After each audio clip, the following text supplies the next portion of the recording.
A 16-year-old student at Oshkosh West High School in court today, and court documents say Grant Furman stabbed school resource officer Mike Wissink. NBC 26's Ryan Curry was there this afternoon. He joins us live in studio now with more.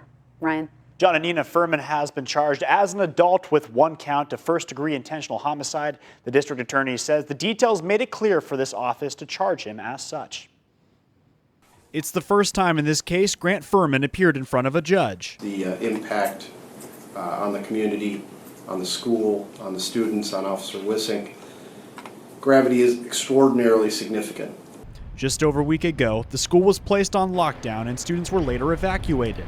According to a criminal complaint, Furman asked Wissink to check something on his computer. When Wissink did, Furman stabbed Wissink multiple times with a barbecue fork, with Furman saying he wanted to do it that way, so Wissink, quote, wouldn't see it coming. The criminal complaint says Wissink fired his gun twice, hitting Furman and himself in the arm. The complaint says Wissink believed Furman was trying to kill him. There's several indicators that it was something he had been thinking about and contemplating.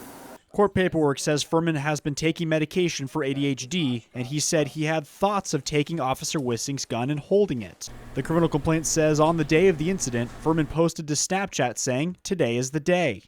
It was a Snapchat story that indicated today is the day and love you, along with a Bitmoji image of a smiling male face with devil horns. According to the complaint, Furman said he planned the whole thing out in his head. The district attorney says the details listed in the complaint give him enough reason to charge Furman as an adult. He starts out in the adult courts because of the nature of the charge, as opposed to other types of offenses where we would then have to do a waiver into adult court. And I went to an address listed for Furman to see if the family wanted to comment on the charges. A man answered the door and declined my request. Bond for Furman was set for $1 million. If convicted, Furman faces up to 40 years in prison.